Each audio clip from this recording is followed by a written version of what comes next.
Bonjour à tous et bienvenue dans le MAG sur Sensation. En juin dernier, le sommet pour un nouveau pacte de financement a lieu à Paris, un pacte créé afin de redistribuer une partie des richesses et du pouvoir des pays riches en faveur des populations les plus pauvres de la planète. L'association française Oxfam a fait le constat d'un manque réel de volonté des pays riches à redistribuer leurs richesses. Je reçois Louis-Nicolas Jandot. Louis-Nicolas, bonjour. Bonjour. Merci d'être avec nous. Vous êtes chargé de plaidoyer humanitaire et financement du développement chez Oxfam. Comme évoqué à l'instant, Oxfam a réagi au nouveau pacte financier et il s'avère que les attentes ne sont pas au rendez-vous. Pourquoi cela ?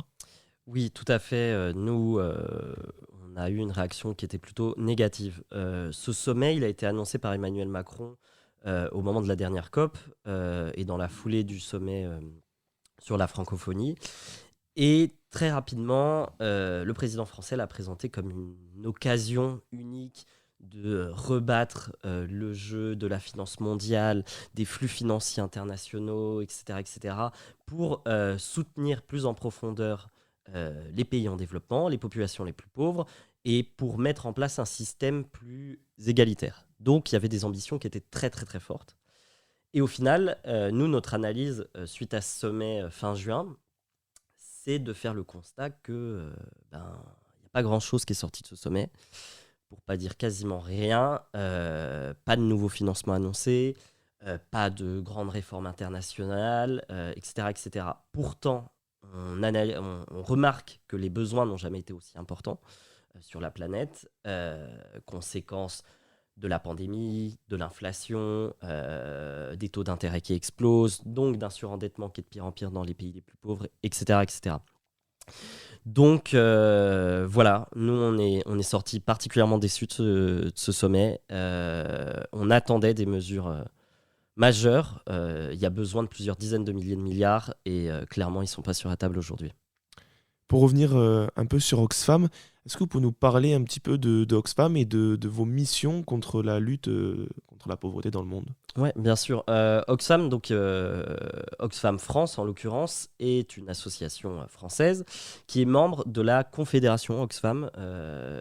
Donc il y a une vingtaine d'affiliés dans le monde et ensuite on a des programmes terrain dans environ 90 pays dans le monde qui sont des programmes terrain classiques, on va dire, d'ONG de terrain. Ça va de l'assistance alimentaire, des projets de sécurité alimentaire, du soutien financier direct, etc. On a une spécificité sur le terrain, c'est qu'on est un peu, on va dire, des spécialistes des questions sur l'eau, l'assainissement et l'hygiène. L'immense majorité, oui, quasiment la totalité de nos staffs sur le terrain sont des professionnels, ne sont pas des bénévoles.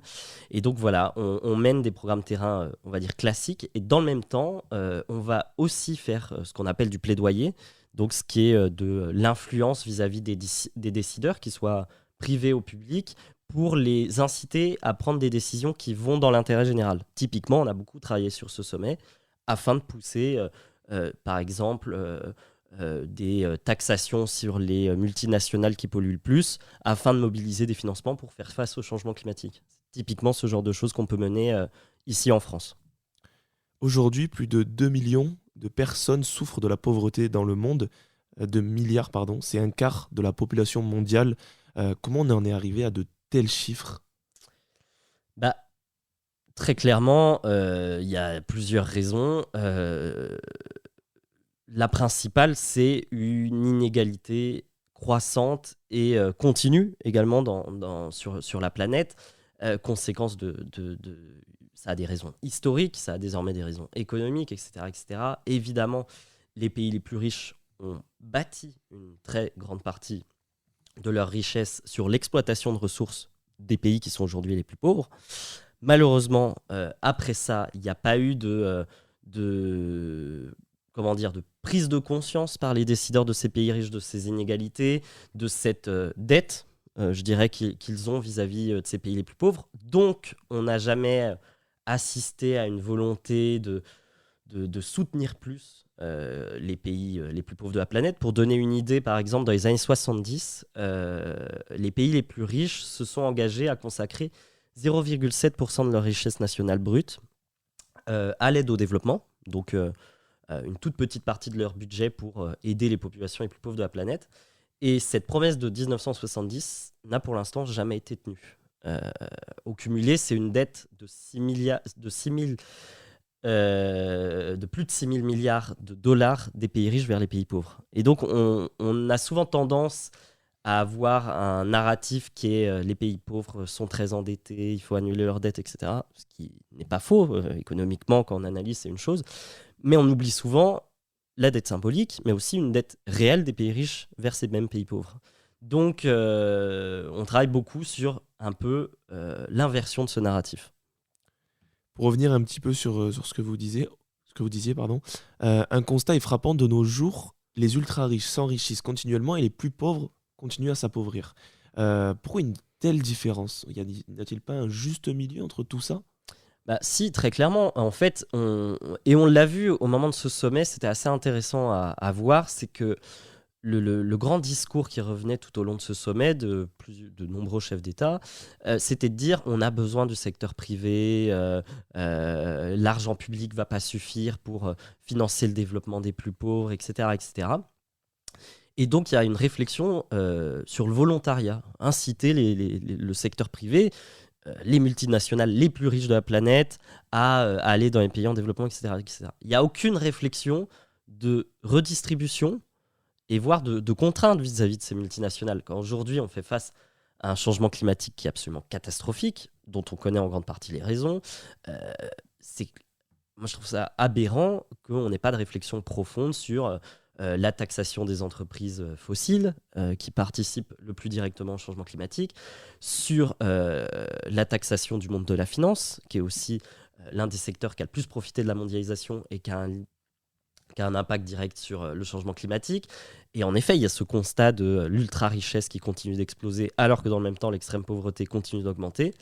Et donc, nous, on appelle simplement à des mesures de bon sens et sortir un peu de cette... enfin, accepter de rentrer dans une réflexion de contraindre, en fait, les créanciers privés, les entreprises du secteur privé, les milliardaires qui sont bien souvent les dirigeants de ces mêmes entreprises, etc. etc.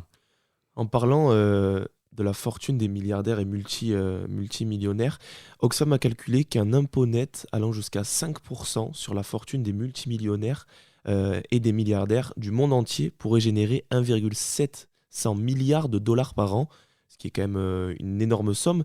Cela pourrait complètement redistribuer les cartes, mais est-ce que c'est quelque chose au final de réalisable?